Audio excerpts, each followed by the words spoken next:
going on, everybody? I go by the name of Curry, and I want to thank you guys for joining me here today on SneakerPhetish. Times are changing in the sneaker world and at Jordan Brand, and this weekend we're about to be sorely reminded that the sneakers of yesteryear and the campaigns of yesteryear are not here anymore. Without further ado, let's take a look at the shoe that I'm talking about.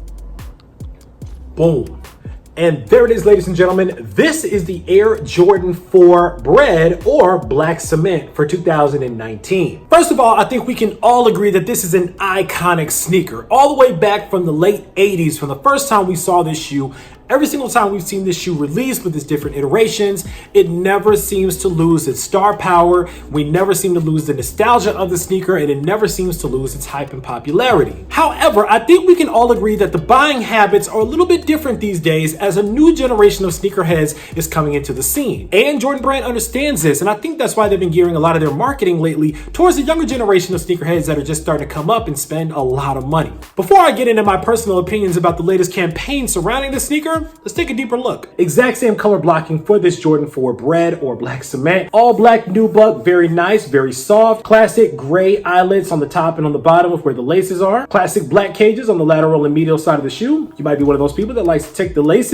out of the top of the eyelets here and just wear them out. Personally, I'm not one of those kinds of people. I like to keep my laces tight, so I like to keep them laced up to the top here. Classic black midsole with that white underneath on the lower midsole. Classic mesh netting on the lateral and medial side of the shoe. That nice Jordan 4 tongue with the Jumpman Flight logo on the front. Of course, Air Jordan on the back of the tongue. Classic red Nike logo right in the midfoot on the outsole here. You got it surrounded by the white here, red on the heel and on the front of the shoe, and a little bit of gray. Really nice. Moving up from the shoe, again, really nice gray lining on the interior of the shoe all around the collar. And of course, the big draw is the classic Nike Air OG logo on the heel of the shoe. No extra laces, but last but not least, you do get this nice big 1980s Nike Air OG orange hang tag on the left shoe. Love that touch. I think the hang tag and the back emblem, I think, is everybody's favorite part of this shoe. A little bit of background about Nike and Jordan Brand when it comes to creating marketing plans and rollouts for their big sneakers that come out. I explained this in an earlier video not that long ago that Nike in their last quarterly earnings report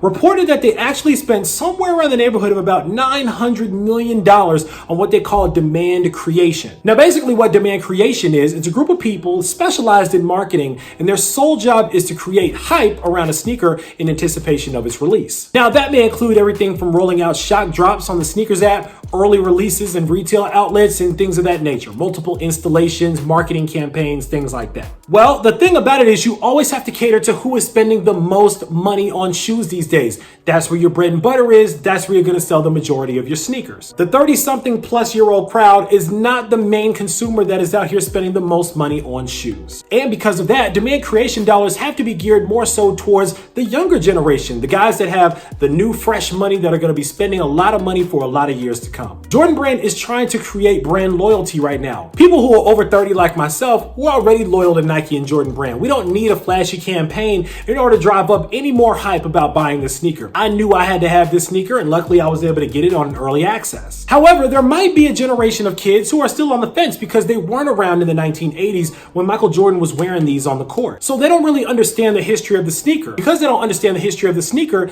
they might be a little more price sensitive to buy these because they don't really understand the significance of it. So where does that leave Jordan Brand? Do you leave it all the way up to the OGs to buy out all the inventory of these? I wouldn't necessarily do that because they know that they've already got us locked down. They've been marketing and pouring money into their marketing and their demand creation to us for decades now. But they have to cater to a new generation of sneakerhead. And I got news for you guys. These new sneakerheads, they don't care about the history as much. Really all they're worried about is how much money can I flip these for on StockX and go. Now because of that, you have to do something that's a little more gimmicky and for some people a little corny and a little cheesy in order to get people excited about buying the sneaker. Now in addition to relating to the younger generation, they also have to use terms that the younger generation is more familiar with. Using a term like black cement may not connect with the younger generation. Using a term like bread probably will, because we've heard the word bread or a variation of black and red for many years now. It just has never been officially adopted by Jordan Brand. Well, I take that back. I think there might have been a Bred sneaker a little while ago that Jordan Brand actually called Bred.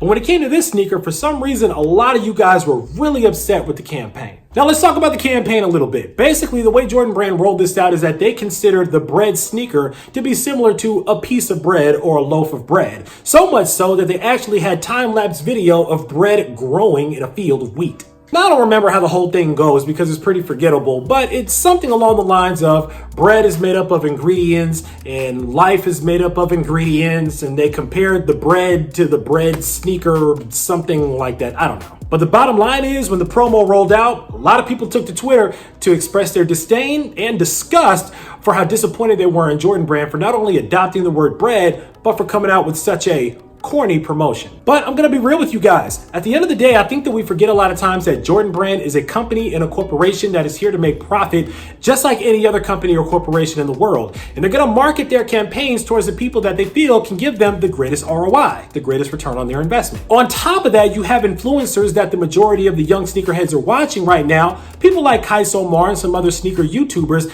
that are also adopting the bread mentality. As a matter of fact, there was a recent video clip that Kais himself put out, who's one of the biggest YouTubers on this platform that the kids connect with these days, of him actually going into a grocery store and pulling the sneaker out of a bread bag, further validating Jordan Brand's push on the whole bread concept. So can you really be mad at Jordan Brand for finding new ways to try to maximize their profits and sell a ton of sneakers by identifying with the younger generation and the terms that they like to use? In my opinion, no, you can't. Listen, guys, times are changing, and as times change, you have to keep up with the times. Jordan Brand has been around for a long time, and we have seen this sneaker release a number of times. It's about that time where, in order to keep selling this sneaker over and over, you have to start selling it to a new group of people that don't already own it. So yes, while I understand that the older sneakerheads may not really appreciate Jordan Brand's attempt at identifying with the youth, looks like it's gonna work, because I guarantee you these are gonna sell out. But hey, that's just my 2 cents.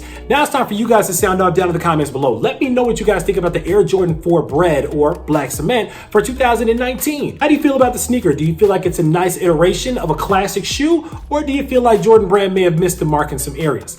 Not only that, but tell me really what you guys think about the new campaign comparing bread to bread. Are you feeling it, or do you think it's pretty corny? Of course, while you're down there in the comments, make sure that you click on that subscribe button so that you can welcome yourself into the Sneaker Fetish family. We would love to have you here to make sure that you don't miss out on any more heat that comes out like these, because I can guarantee you I got a lot more heat on the way. As always, I want to thank you guys for joining me here on Sneaker Fetish, taking a look at these with me, unboxing them with me for a couple of minutes.